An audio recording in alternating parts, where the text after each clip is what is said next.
The soul is never caught unaware by death, for it knows the hour of its crossing long before the body falters. Edgar Cayce. A heart attack strikes an elderly soul like a silent thunderbolt, sometimes a faint tightening in the chest, sometimes a breathless pause, but often it's the quiet that heralds the end. For those who witness it, the moment is a wound raw, disorienting, and heavy with questions. What happens to the soul in that instant? Does it suffer? Does it linger? Is it aware the body collapses, but the spirit? What becomes of it? Edgar Cayce, the mystic whose visions pierced the veil of life and death, offered answers that still ripple through time. His readings, drawn from decades of trance-like communion with the unseen, reveal a journey both serene and profound. The soul, he said, is not startled by a heart attack, even when the body reels. Hours before the final beat, the spirit begins to loosen its earthly tether, sensing the call of a greater rhythm. In the elderly, this detachment is often gentle, like a leaf easing from its branch. The body may falter, but the soul hovers, observing, painless, suspended in a moment where time dissolves. Cayce's visions speak of a liberation, not a loss. The soul, he claimed, feels an unseen hand on its shoulder, whispering, "It is time." For those who've never believed, this moment brings an unexpected calm, a clarity that defies the chaos of the body's end. What if death is not an end but a doorway? What if the soul, in its quiet wisdom, already knows the path? The life of man is of no greater duration than the breath of his nostrils. Plato. If this stirs something deep within you, a memory you didn't know you carried, you're not alone. Subscribe to Edgar Cayce Predictions, not just for content, but for clarity. The moment a heart attack claims an elderly loved one, grief wraps itself around the living like a heavy fog. The questions burn. Did they suffer? Were they afraid? Did they know they were loved? But beneath the pain lies a deeper mystery. What does the soul experience in those fleeting seconds? Cayce's readings offer a vision that soothes the heart's ache without denying its weight. According to Cayce, the soul's departure is not a violent wrenching, but a layered release. First, it sheds the body's pain as if stepping out of a worn garment. Then it lets go of earthly emotions, fear, regret, longing, until finally it releases the tether of physical consciousness. This process, though it unfolds in mere moments, is a sacred unraveling. The soul does not cling to the body's struggle.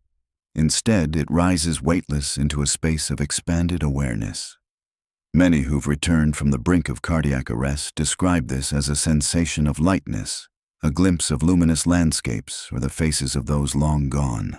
Cayce saw this as a pattern, a spiritual choreography repeated across countless souls. A heart attack, he said, is not merely a biological failure, but an assisted passage. Invisible guides, spiritual intelligences, gather at the bedside, unseen by us, but felt by the departing. For the elderly, especially those who've lived with love outweighing fear, these presences are welcomed like old friends.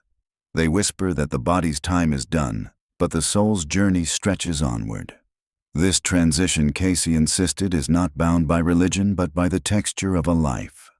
Those who've cultivated forgiveness, generosity, or dignity face this crossing with a quiet grace. Their souls, unburdened by resentment, slip into the next phase with ease. But what of those left behind, grappling with the silence? Cayce urged the living to speak their love while time remains. Words of gratitude, forgiveness, or even a simple touch carry an energy the soul can feel even when the body lies still. In 2023, over 600,000 people in the United States died from heart disease, many of them elderly, leaving families searching for answers beyond the medical. Centers for Disease Control and Prevention. Cayce's readings also reveal an intermediate zone, a liminal space where the soul lingers briefly after death. Here it may still perceive the earthly world, voices, emotions, the grief of those nearby. This is not entrapment, but a gentle farewell, a moment for the soul to reconcile its departure. Near-death survivors often describe this stage, floating above their bodies, recognizing loved ones, yet unable to speak. Cayce saw this as a necessary pause, a bridge between worlds that prepares the soul for what lies ahead. For the elderly, this crossing is often eased by familiar figures, parents, spouses, even beloved pets who greet them on the other side. Cayce described this as a reunion, a moment of peace that needs no words. The soul steps into a light that is both silent and all-knowing, a reality more vivid than life itself. Yet Cayce also acknowledged the complexity of the heart's role. Beyond its physical function, the heart is a spiritual center, a vessel for unspoken truths. When it fails, it releases suppressed memories, guilt trauma, or forgotten sorrows, allowing the soul to shed these burdens before moving on. Witnesses often report a look of relief or tears in the dying's final moments, as if the heart in its last act opens to let go of all that no longer serves. Your comments aren't just feedback, they're echoes from other souls. Leave yours below. Someone may need it more than you know. Cayce's visions align with timeless wisdom, echoing thinkers who've plumbed the depths of the soul's journey. Carl Jung, for instance, saw death not as an end, but as a return to the eternal self, the part of us that exists beyond time. The life of the individual is only a fragment of a larger whole, Jung wrote, suggesting that a heart attack, though sudden, is but a note in the soul's unending symphony. Viktor Frankl, the psychiatrist who found meaning in suffering, would likely see the elderly's passage as a culmination of purpose. A heart attack in its abruptness strips away pretense, revealing what truly matters: the love given, the forgiveness offered, the lessons learned. Frankl's belief that suffering ceases to be suffering the moment it finds meaning resonates with Cayce's view that death is not a punishment, but a completion. For some, a swift departure spares prolonged pain, a mercy woven into the soul's design. Cayce's intermediate zone finds a parallel in Tibetan Buddhism's Bardo, the transitional state between death and rebirth. In this space, the soul reviews its life not to be judged, but to understand.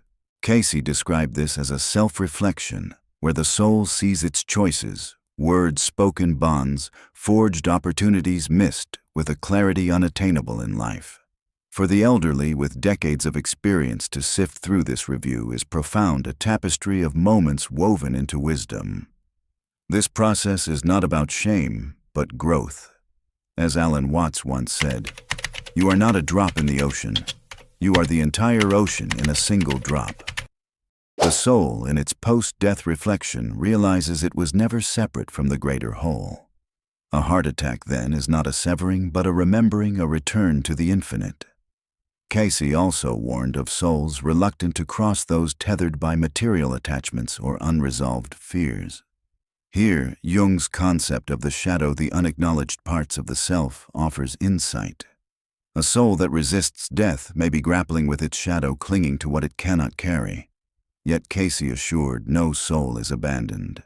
Guides, loved ones, and subtle presences nudge it toward release, just as the living's prayers and loving thoughts act as beacons guiding the spirit home. The environment left behind matters too. Cayce advised keeping the space calm, free of conflict or excessive mourning to ease the soul's departure. Objects of sentimental value, photos, letters should be honored but not clung to, lest they anchor the spirit. This echoes Eastern teachings on non-attachment, where letting go is not loss but liberation. For those who remain, Cayce's vision transforms grief into reverence. The pain of loss is real, but understanding the soul's continuity gives it meaning. As Frankl taught, meaning is not found in escaping pain, but in embracing it as part of the soul's story. Sometimes, hearing the right words at the right time realigns us with our soul. If this feels like one of those moments, share it with someone ready to remember. Cayce's teachings invite us to see death not as an end, but as a graduation. For the elderly soul departing through a heart attack, the crossing is swift, guided, and purposeful. Aging, he said, is the soul's slow preparation, each memory and reconciliation a thread in the bridge to the next world. What if the fear of death is not the soul's voice, but the body's? What if you're not losing them, but witnessing their return? This is not about denying grief, but expanding it. When you miss someone who's crossed, remember love does not end with the body. Cayce believed that true bonds endure, sustained by memory, prayer, and acts of kindness in their name. Your thoughts of them, your gratitude for their life are not mere echoes, they are bridges linking worlds. For those nearing their own crossing, Cayce's words are a call to prepare not with dread, but with grace. Forgive what lingers. Speak what matters. Live with the awareness that every moment weaves your soul's story. As he said, the soul that departs in peace enters the new dimension with clarity. This isn't just a channel. It's a return. Welcome back to what you always knew. Subscribe to Edgar Cayce Predictions, and let's walk this path together.